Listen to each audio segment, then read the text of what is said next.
आइए सुनिए, देखिए, समझिए सनातन सत्य।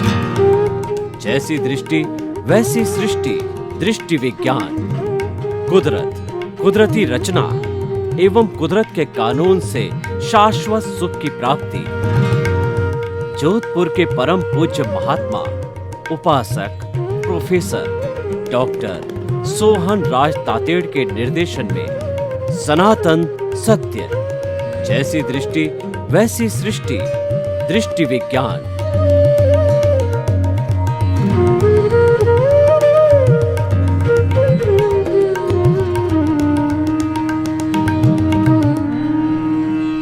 भाई और बहनों, मातृशक्ति को नमन। आज का हमारा बहुत सुंदर विषय अनेकांतवादी दृष्टिकोण। देखिए, दृष्टिकोण का क्या अर्थ होता है? दृष्टिकोण का अर्थ होता है सोच, व्यू पॉइंट।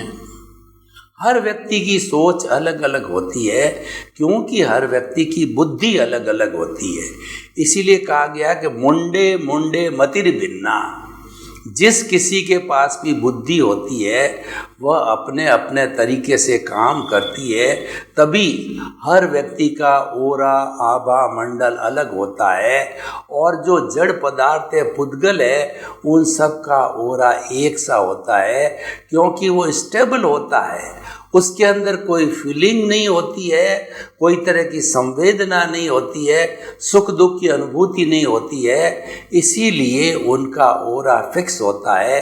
परंतु जो जीवित प्राणी है, चाहे पेड़ हो, पौधा हो, चाहे एकेंद्रीय छोटा छोटा वायरस भी क्यों नहीं हो, उसका भी ओरा बदलता रहता है, क्योंकि बुद्धि बदलती रहती है, सोच बदलती रहती है। बात अलग है कि एकेंद्रीय प्राणियों के मन नहीं होता है तो उनके सोच भी नहीं होती है, परंतु कर्मों का बंधन और निर्जरा वो करते हैं, वो स्वाध्याय के द्वारा करते हैं।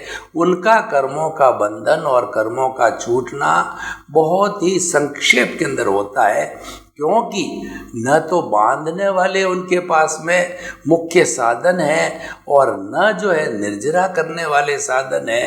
तो वो तो बेचारे नॉर्मल जो है वो बांधते और नॉर्मली छूटता उनका।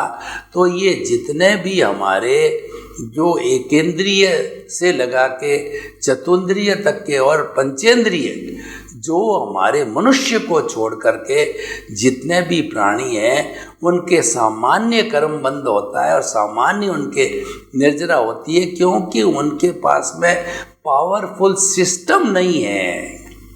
पावरफुल सिस्टम का सदुपयोग किया जाता है तो निर्जरा फास्ट होती है। संपूर्ण निर्जरा होकर मुक्ति भी प्राप्त की जा सकती है, और अगर उसका फास्ट दुरुपयोग किया जाए तो सातवीं नारकी भी मिलती है। इसीलिए सातवीं नारकी में जाने वाला भी मनुष्य है, और हाईएस्ट देखो तो मुक्ति में जाने वाला ही मनुष्य है। ये निर्णय इस बात पे डिपेंड इस बात पे करता है कि आप सदुपयोग करते हो या दुरुपयोग करते हो। एक चाकू है, उसका सदुपयोग किया जाए तो सब्जी काटी जा सकती है, और जो है वो रस्सी काटी जा सकती है, और फल फ्रूट्स काटे जा सकते हैं। कई तरह के काम चाकू से किया जा सकता है। ये तो उपयोगी कार्य है, और व्यक्ति कोई उसका दुरुपयोग करे तो किसी का पेट भी फाड़ सकता है, हिंसा भी कर सकता है, किसी व्यक्ति को मार भी सकता है। तो हम उपयोग कैसे करते हैं, इसी का नाम विवेक है। और ये कहा गया है कि विवेके धम्म माहिये।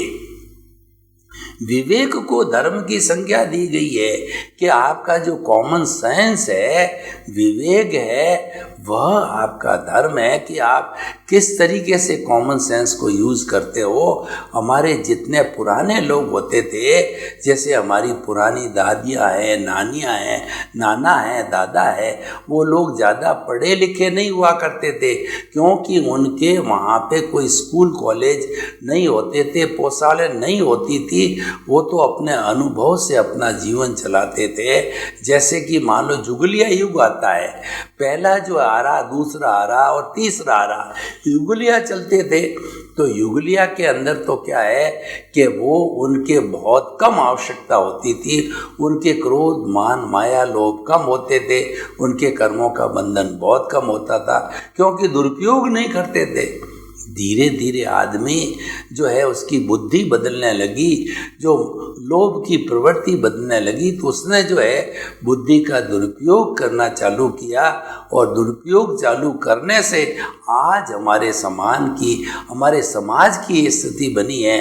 आपाधापी, हिंसा, अपराध, शराब, जुआ और जो है इतना आप देखिए कि आतंकवाद वगैरह कितने बढ़ गए हैं। ये बुद्धि का दुरुपयोग करने से होता है। आप समाज में देख लीजिए कि जो गांव के लोग होते हैं बेचारे ज़्यादा पढ़े लिखे नहीं होते, वो एटीएम तोड़ नहीं सकते, वो कोई कहना चाहिए फाइबर क्राइम नहीं कर सकते, क्योंकि उनका इतना दिमाग चलता ही नहीं है। उनका दिमाग तो मात्र अपना रोटी कपड़ा मकान शिक्षा और चिकित्सा तक ही चलता है, उससे ज़्यादा नहीं चलता, क्योंकि उनकी बेसिक आवश्यकता पूर्ति हो जाती है तो वो लोग संतुष्ट हो जाते हैं, वो बहुत संतोषी होते हैं। उनके लिए कहा गया है कि संतोषम परम सुखम, इसीलिए उनके कर्मों का भी बंधन कम होता है। तो हम आपको बताना चाहते थे अनेकवादी दृष्टिकोण का, व्यू पॉइंट का बहुत बड़ा असर होता है। देखिए सामने एक अप्सरा टाइप युवा लड़की खड़ी है, तो मैं 3 तरह के लोगों के व्यू पॉइंट आपको बताता हूँ। पहला व्यू पॉइंट एक संत पुरुष है, तो संत पुरुष तो ये सोचता है कि रिलेटिव व्यू पॉइंट से ये अप्सरा है या मतलब सुंदर गर्ल है, नामधारी देहधारी और पैकिंग रूप के अंदर है, ये हाड़ मांस का पुतला है और इसके भीतर अशुद्धि भरी पड़ी है। ये व्यू पॉइंट किसका है? सन्यासी का। अब उसी जो है वो उसी गर्ल के प्रति एक प्रेमी है। प्रेमी का व्यू पॉइंट क्या है कि कितनी सुंदर गोरी है और कितना इसका फेस कट्स अच्छे हैं, कितने इसकी अवयव अच्छे हैं, तो वो उसमें कामुकता की दृष्टि से वो सोचने लगता है कि मेरी ये प्रेमिका बन जावे, मेरी ये पत्नी बन जावे, तो उसका व्यू पॉइंट बदल गया। अब तीसरा जो है वो उससे शादी करने का पॉइंट बताया। और तीसरा व्यसनी व्यक्ति है। व्यसनी व्यक्ति के लिए कहा गया है कि विषयी नर की लालसा, पाम रोग की खाज और लोभी की धन लालसा, तीनों बेअंदाज। जो विषयी होते हैं, व्यभिचारी होते हैं, वो सिर्फ व्यभिचार की बात सोचते हैं और कुछ भी बात नहीं सोचते हैं। उसी तरीके से जो खुजलाने वाले पाम रोगी होते हैं, वो खुजलाते ही रहते हैं चाहे खून आ जावे।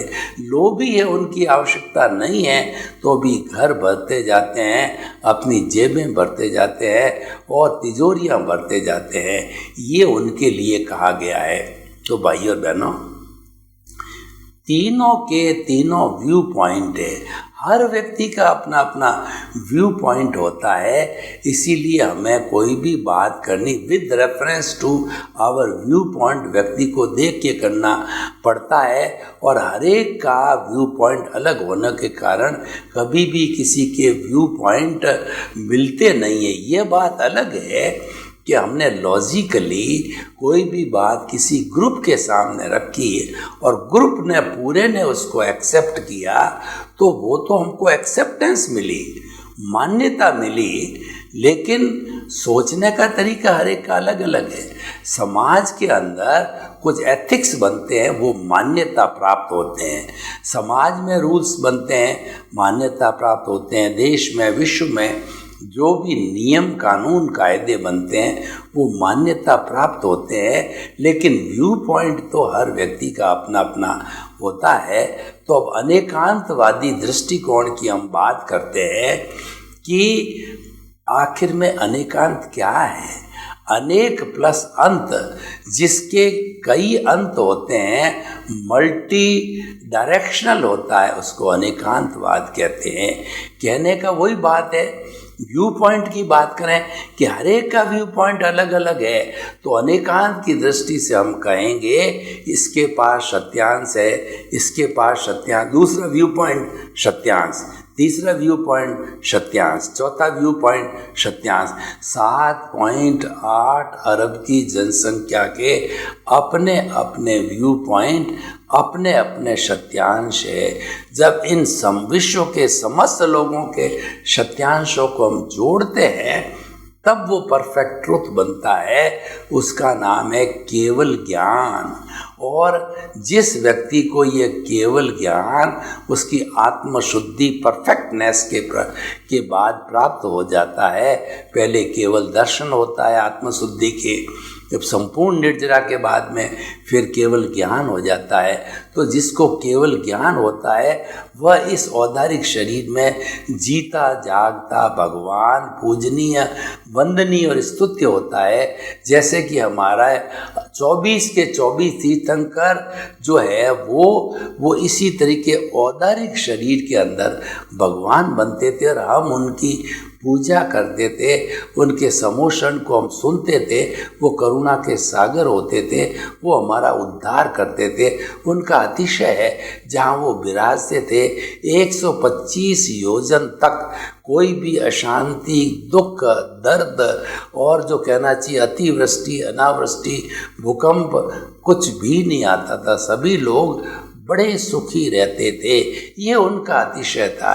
तो हम आपको ये कहना चाहते हैं कि अनेकांतवादी दृष्टिकोण है, सबको एडजस्ट करता है, सबका सम्मान करता है। दूसरी भाषा में बात करूं तो ये सर्वोदय का तरीका है। महात्मा गांधी ने सर्वोदय का कॉन्सेप्ट दिया। सर्वोदय का अर्थ होता है कि जितनी भारत की जनसंख्या है सभी का उदय होना चाहिए, सभी का जो है तरक्की होनी चाहिए, सबको समान अवसर मिलने चाहिए। इसीलिए हमारे संविधान जो कि डेमोक्रेटिक विश्व का सबसे बड़ा लिखित संविधान है और वो सेक्युलर है, धर्मनिरपेक्ष है, वो हमारा कोई भी राष्ट्रीय या राज्य धर्म नहीं है। व्यक्ति को स्वतंत्रता है कि वो विश्व का कोई भी धर्म चाहे वह उसको मान सकता है, पालन कर सकता है, उसमें दीक्षित हो सकता है, उसके रिचुअल्स कर सकता है। इतना हाईली कहना चाहिए। उदारवादी जो संविधान है वो भारत का संविधान है कि यहाँ सरकार बनेगी वो जनता के द्वारा, जनता के लिए और जनता से बनेगी। और संविधान ये कहता है कि भारत में अगर इस वक्त में 130 करोड़ लोग हैं तो जितनी भारत की संपत्ति है, जितनी खनिज संपत्ति है या जितनी चल अचल संपत्ति है, उन सब के मालिक हिस्सेदार 130 करोड़ लोग हैं, वही उनके मालिक है। सभी का सर्वोदय हो, सभी का अंत्योदय हो। अंत्योदय तक की बात की है कि गांव का लास्ट व्यक्ति जो कि रिमोट एरिया में रहता, आदिवासी है, जहाँ पे कोई भी सुविधा नहीं पहुंच रही है, तो उस व्यक्ति का उद्धार किया जाना चाहिए, क्योंकि वह भी भारत का नागरिक है। उसका विकास किया जाना चाहिए, उसके पास में स्कूल, बिजली, सड़कें और जो हमारी बेसिक फैसिलिटी है सब पहुंचनी चाहिए। सर्वोदय की बात कही गई है। अनेकांतवाद है, किसी का शोषण नहीं करता है, ये हर तरह के चिंतन को एक्सेप्ट करता है। देखिए, अनेकांतवादी दृष्टिकोण क्या है और एकांतवादी दृष्टिकोण क्या है। एकांतवादी दृष्टिकोण वाला व्यक्ति कहेगा मेरा विचार ही सर्वोत्तम है, मैं कहता हूँ वही सही है, मेरा धर्म ही सच्चा धर्म है, मेरा धर्म ही मुक्ति दे सकता है, दूसरा धर्म मुक्ति नहीं दे सकता। ऐसा उसका जब चिंतन होता है तब वह जो है वह एकांतवादी हो जाता है। और व्यक्ति अनेकांतवादी कब होता है कि मेरी भी विचारधारा है, मेरा भी धर्म है, मेरा भी चिंतन है, मेरा भी अभिमत है, मेरी भी आइडियोलॉजी है। तब वो भी जब कहता है तब वो सापेक्ष हो जाता है, रिलेटिव हो जाता है। और व्यक्ति जब रिलेटिव बात करता है, रिलेटिव होता है, तब वो मिथ्या होते भी सत्य हो जाता है, सत्यांश प्राप्त कर लेता है। और जो व्यक्ति निरपेक्ष हो जाता है, जब वो 100% सही होते हुए भी वो मिथ्या हो जाता है, क्योंकि वो निरपेक्ष है। ये सापेक्ष और निरपेक्ष का भेद है कि हमको सापेक्ष बनता रहना चाहिए, क्योंकि ये जितनी सृष्टि है, देखिए सापेक्ष क्यों होना चाहिए, अनेकांतवाद लागू क्यों नहीं होना चाहिए कि ये जितनी सृष्टि है उसकी माँ एक है, उसको नियंत्रित करने वाली, पोषण करने वाली कुदरत है। कुदरत 84 लाख जीवा योनि बर्थ प्लेसेस के असंख्य अनंत जीवित प्राणियों को जन्म देती है, पालन पोषण करती है।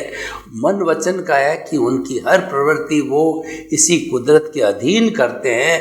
कुदरती इतना कुदरत के कानून के अंतर्गत करते हैं। और जब उनका आयुष्य समाप्त हो जाता है, तब वह पंचभूत का पुतला इसी कुदरत के अंदर विलीन होता है। पृथ्वी में, जल में, अग्नि में, वायु में और आकाश के अंदर मिल जाता है। इसीलिए इस कुदरत की जो एनर्जी है, सारी शक्ति है, वो किसी भी समय में जन्मांतर से, यानी पुराने समय से अब तक कोई परिवर्तन नहीं आया है। आइंस्टीन ने कहा है E = mc², E = energy of this कुदरत और m the mass of the कुदरत और c कांस्टेंट है। यानी हर क्षण इस कुदरत की एनर्जी एक सी रहती है, मात्र उसका रूपांतरण होता है। अनेकांतवादी दृष्टिकोण अपनाने वाला प्राणी कहीं पर भी दुखी नहीं होता है, वो तो एडजस्ट एवरीवेयर हो जाता है, क्योंकि वो कहता है भाई हर एक का अपना अपना दृष्टिकोण है। किसी को गर्म भोजन चाहिए, किसी को ठंडा भोजन चाहिए, किसी का कोई टेस्ट है, किसी का कोई टेस्ट है, तो वो क्या इंटरफियर करेगा? वो कहेगा ठीक है भाई, अपनी अपनी बात है। वो कभी भी किसी भी बात की काट नहीं करेगा। अगर वह परिवार में है तो काट नहीं करेगा। He will invite and appreciate the view of all the members of the family. और जब हम किसी के व्यू को काटते नहीं हैं, उसको सम्मान देते हैं, तो वो हमारा मित्र बना रहता है और हमको ये मानता है कि ये समन्वयवादी अनेकांतवादी व्यक्ति है। समन्वयवादी व्यक्ति बनने के अंदर हम लोगों को जोड़ते हैं।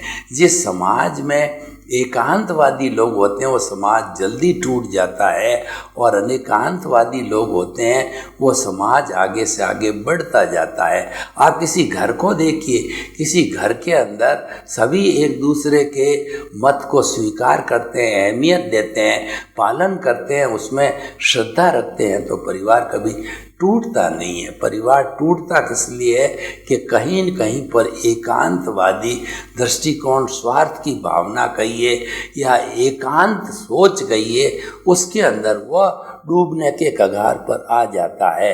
तो भाई और बहनों, हम आपको ये बता रहे हैं कि हमें जीवन के अंदर अनेकांतवादी दृष्टिकोण रखना चाहिए, नज़रिया रखना चाहिए, एडजस्टेबल नज़रिया रखना चाहिए। हम आपको इससे जुड़े हुए 5 सूत्र बताते हैं जो कि बहुत उपयोगी है, और वो अनेकांतवादी दृष्टिकोण को सपोर्ट करते हैं।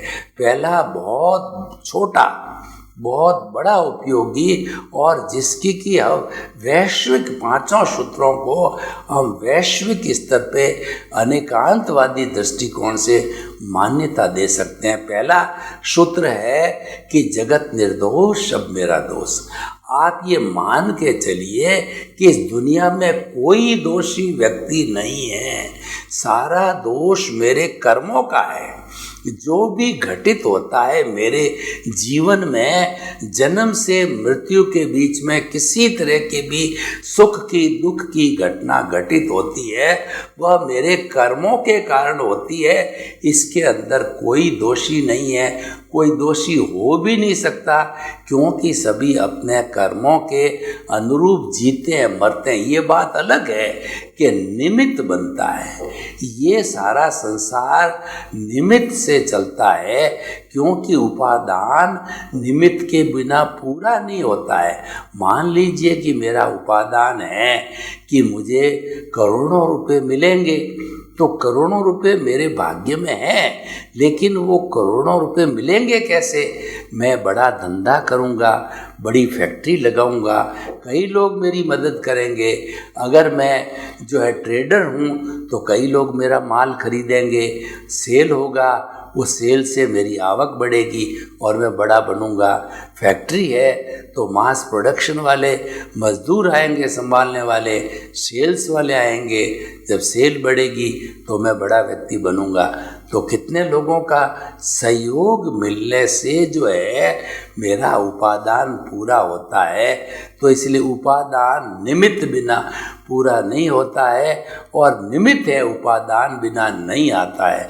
जब मेरा उपादान उदय और प्रारब्ध की स्थिति में आता है तो निमित्त है ये हमारा क्रिएटर, ऑपरेटर और डिस्ट्रॉयर, जो हमारी ये कहना चाहिए कुदरत है, वो ऑटोमेटिकली लाके खड़ा कर देती है। ये ऑटो मोड से लाती है, न उसको सोचना पड़ता है। और हमको तो खाली सूत्र ये ध्यान रखना है कि पूरा जगत निर्दोष है, और जो कुछ भी एक्टिविटी होती है मेरे ही कर्मों के कारण है, और कोई इसमें रिस्पॉन्सिबल नहीं है। यहाँ तक कहा गया है इस दुनिया में 33 करोड़ देवी देवता है, लेकिन कोई भी न तो हमारा नुकसान कर सकता है, न कोई भी हमारा भला कर सकता है। हमारा भला या बुरा जो है करने वाले हमारे कर्म हैं। को सुख को दुख देत है, और कर्म देत झकझोर। उर्जत सुरजत आप ही, और ध्वजा पवन के फेर। जो ध्वजा मंदिर पे होती है, इसको उलझाने सुलझाने वाली जो है पवन होती है।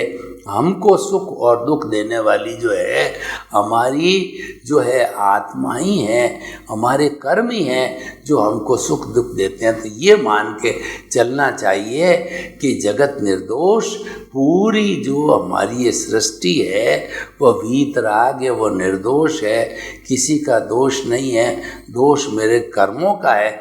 जब हम ऐसा चिंतन करने लग जाते हैं तो किसी से लड़ाई झगड़ा और किसी से ब्लेम क्लेम कुछ भी नहीं रहता है। हम अपने ही जो है दृष्टिकोण में समाहित हो जाता है।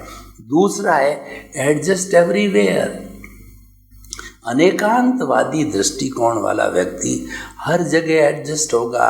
सर्दी है, गर्मी है, थोड़ा है, ज़्यादा है, और मान लीजिए कम मिला या ज़्यादा मिला, तिरस्कार मिला या सम्मान मिला, और कैसी भी परिस्थिति आ जावे तो वह उसमें एडजस्ट हो जाता है। गांव में एडजस्ट हो जाता है, शहर में एडजस्ट हो जाता है, होटल में एडजस्ट हो जाता है, रैन बसेरे में एडजस्ट हो जाता है, बच्चों के साथ एडजस्ट हो जाता है, और हम उम्र बूढ़ों के साथ एडजस्ट हो जाता है, युवाओं के साथ एडजस्ट हो जाता है। तो जो व्यक्ति हर स्थान पर हर परिस्थिति में एडजस्ट होता है तो ये बहुत बड़ा अनेकांतवादी दृष्टिकोण है, क्योंकि सभी लोगों के अपने अपने व्यू पॉइंट है, हर एक के पास में सत्यांश है और वो हर एक से जुड़ा हुआ है। तो ये जो है वो फ्लेक्सिबल नेचर का व्यक्ति हो जाता है। तो जो है पहला हमने कहा कि जो है जगत निर्दोष, सब मेरा दोस्त। दूसरा टकराव टालिए। तीसरा एडजस्ट एवरीवेयर। चौथा भुगते उसकी भूल। अपने जीवन में कोई भी तकलीफ आती है, दुख आता है और हम भुगतते हैं, तो दोष किसी दूसरे के पे मत मढ़ो, उसके लिए दोषी आप स्वयं हो। जिस व्यक्ति ने आपको धक्का दिया है, आपको थप्पड़ मारी है, आपको तकलीफ दी है, तो निश्चित मान के चलिए पूर्व जन्म में मैंने इस व्यक्ति के साथ में वैसा ही व्यवहार किया। ये तो कुदरत ने जब मेरा उपादान उदय और प्रारब्ध के रूप में आया, उस व्यक्ति को जिसके साथ मेरा हुआ था और पूर्व जन्म में वो दूसरे रोल पे था, वो जो आपका कर्मचारी था, भाई था या कौन था हमको पता नहीं, लेकिन उसी जीव को जो है वो ला करके खड़ा कर देता है और वो हमारा भुगतान करता है। तो हमें उसके प्रति कृतज्ञता ज्ञापित करना चाहिए कि भाई आपको नमस्कार है, तुम मुझे एनओसी दोगे और तुम जो है मेरा ये कर्जा जो है कम कर रहे हो, मुझे मुक्ति की ओर ले जा रहे हो, आपके प्रति बहुत बहुत कृतज्ञता। तो हमेशा भूल भुगतने वाली होती है, भुगताने वाले की कभी भूल नहीं होती है। इस सनातन सत्य को और इस लॉ ऑफ नेचर को हमेशा ध्यान रखें। अगला लॉ ऑफ द नेचर है कि हुआ सो न्याय, यानी हमारी जो न्यायपालिका वर्तमान में है, मुंसिफ कोर्ट से लगा करके हमारा जो सीजेएम और कहना चाहिए हमारा जो सेशन न्यायाधीश, हाई कोर्ट, सुप्रीम कोर्ट, सब में जो न्याय मिलता हमको, वो न्याय जो है वो कई बार गलत भी हो जाता है, क्योंकि वो न्याय है वो वकीलों की बहस के ऊपर, वो साक्ष्य के ऊपर और वो डॉक्यूमेंट्स के ऊपर आधारित होता है। लेकिन जो कुदरत न्याय करती है, जो ईश्वर न्याय करता है, जो कर्म हमारे होते हैं वो न्याय करते हैं, वो कभी भी गलत नहीं हो सकते हैं। इसीलिए हमको ये मान के चलना चाहिए कि जो हमारे साथ हो रहा है वो 100% न्याय पूर्वक हो रहा है, इसमें कोई गलती नहीं है। तो इन 5 सूत्रों को हम अगर अनेकांतवादी दृष्टिकोण के साथ जोड़े तो हमारा अनेकांत दृष्टिकोण और विस्तृत और सही हो जाएगा। सर्वे भवन्तु सुखिनः, सर्वे सन्तु निरामया। लोक के सब जीवों को सुख मिले, शांति मिले, आनंद मिले, प्रेम मिले, सौहार्द मिले और सभी हम जो वसुधैव कुटुम्बकम के सदस्य बनकर आपस में भाई भाई की तरह वार्तालाप, भाई भाई की तरह व्यवहार करें। आपके प्रति मंगल भावना। ओम शांति।